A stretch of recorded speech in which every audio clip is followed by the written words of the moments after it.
Hello and welcome back. Sean here, Mountains Garage, on the I'm Not Supposed to Be Here vacation edition.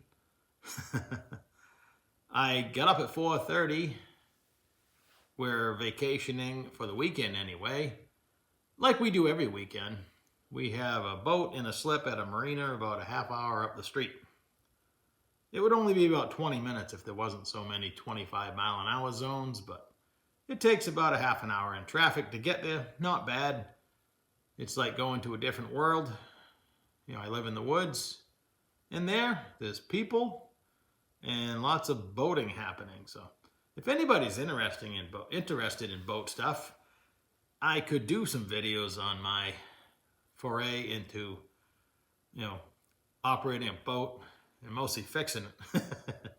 Because I don't buy a new boat, of course, because that would be expensive. So there's always some repair to be done. So in this case, we bought a houseboat. So I don't speak of it very much for no reason. It's just different. I'm usually talking here in the shop. So I got up at 4:30, came back home, and it gave me time this morning to do all the work you're about to see. Trying to fit the oil system together, finish it up, the windage tray, the oil pan itself, etc. So go ahead and watch that, and I'll see you in a few minutes. It took a little while, but I've successfully mocked up the oil pan. Now we need to take it off and prepare it for final installation. The oil pan stud kit is really nice. I bought it on eBay. It even comes with the Allen wrenches. The only trick is the back 5/16 studs go into the bell housing, so I just put them down flush by feeling underneath. And if I can get them to stay there when I tighten them up, life should be good. The rest of them blind holes. What you can't see is I had to slot the windage tray because it's made for a 4-bolt main block and the inner bolts are slightly different width. So I had to mill out about a half a hole, but my 3/8 16 flange nylock covers that, and it's just long enough to engage the nylock. I just changed the main bolts to studs one by one and torqued them back up. That seemed to be fine.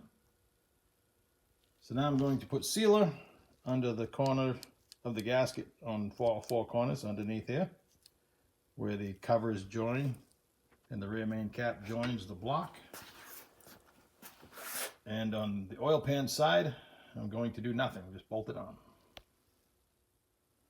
The oil pan is installed for the final time, and the engine rotates without knocking on the door, so that's a good thing. I just put a new Pioneer oil filter adapter. People love part numbers. And when I was talking about the studs for the windage tray, it's actually a main bolt with a stud built into it. That's the GM part number.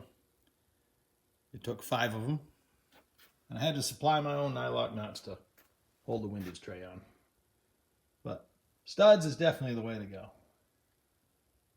I'll put a picture or a link to the stud kit. The guy, I bought 4 of them, I think.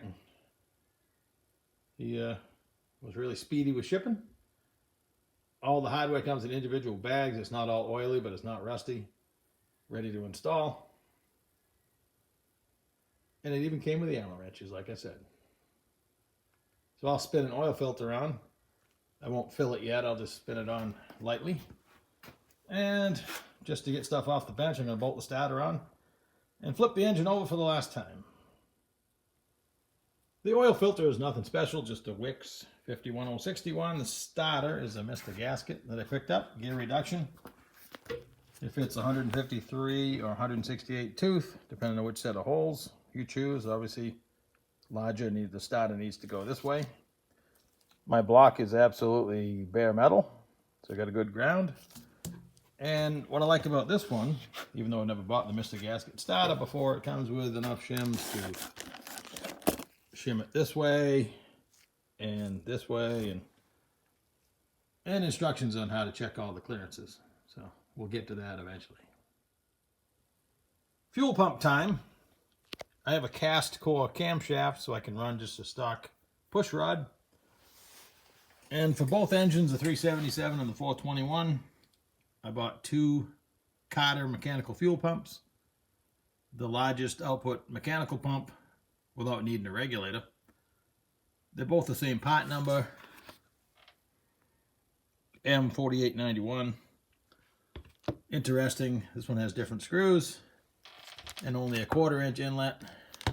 This one has a 3/8 inlet and different screws, but in both cases they were clocked this way, pretty much running the inlet into the frame. I have the benefit of having the 56 Chevy with a mock-up block in it, so I tried the fuel pump on and found that if I rotated it, one set of holes, and all you do is take the screws out of the bottom and the whole lower cover comes off, the diaphragm stays in place, and you can rotate the diaphragm. There's half holes if you need to go half, but in my case I could go one set of holes and it's going to line up perfect. I'll take this one apart and show you. I purchased both of these on Amazon. This one came absolutely brand new, never been bolted on. This one I believe is still brand new, but it had sealant in the inlet, which I cleaned out pretty much, and it still has a gasket stuck to it. It came with new gaskets, but I'll just clean it up and use it. No need to send it back. It's as simple as that. I say you can rotate the diaphragm if you want the holes that are halfway. In this case, I'm just going one set of holes, bolt it back together. Bunch of check valves and stuff. These 2 pumps continue to be different. In this case, they made a liar out of me. Every other hole is not threaded, and I could have run a tap through it, but this position will work for me as well. This one here is threaded every other hole, so more options. I lubed up my push rod and shoved it in and rotated the engine until it was all the way up in, allowing me to install the fuel pump easier. And you always have to remember on a small block Chevy, this hole goes all the way into the push rod, and you can use a screwdriver to hold the push rod up when you're in the vehicle because you can't tilt the engine. To hold the push rod in place so you can fish the fuel pump down inside. Or if you can put grease on it, shove the push rod up. But you got to remember to put a bolt, a short 3/8 course bolt in there with some sealer or it'll leak oil a lot. Well, scratch what I said about this position working. That would not allow me to put a -6 AN fitting in there, or any fitting for that matter. So I'm going to have to tap these holes. No big deal, these aren't tight anyway. I noticed it right away because I'm always looking for things that are wrong. Because that happens. Improvise, adapt, and overcome. So I'll do that. And speaking of things that won't work, sadly, this water pump has to go. The reason why, it is 71 to 82, some say 72 to 82 Corvette. Short water pump that's not actually short. It's somewhere between a real short water pump and a long pump. So, and this is 3/4. So I've already bought out my pulley and ruined that. And I'm not likely to get a pulley. If I had a pulley that would actually line up with that, I could still use it. But that's not likely to happen because the pulley I have is really deep and I've never seen one deeper. So I'm going to suspend the search for it. I could get another short pump, the actual correct one, and another upper pulley. But I don't have short water pump alternator brackets anyway. I was going to make something out of a bunch of junk I had. And at this point, I'm throwing in the towel and just putting the long pump on it. That clears by a mile. I have pulleys for it. No problem. So the only hassle over here is, in a rare move, I decided to glue the gaskets on. And now I'll pay the price. So I'll rethread that, replace that, and then I can call the short block complete. Next up, we'll be putting in the lifters and checking for push rod length, piston to valve clearance, drilling steam holes in my brand new heads, because this is a 400 block with steam holes.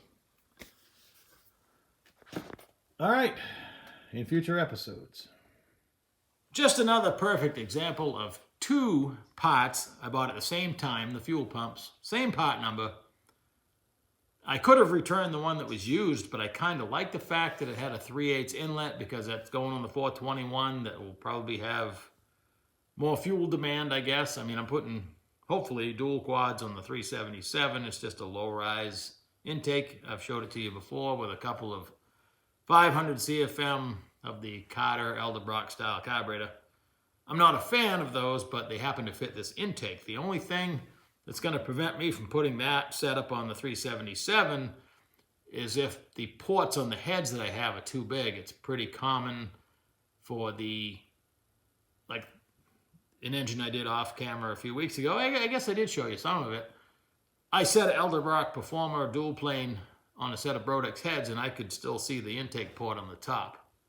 So if I run into that same situation,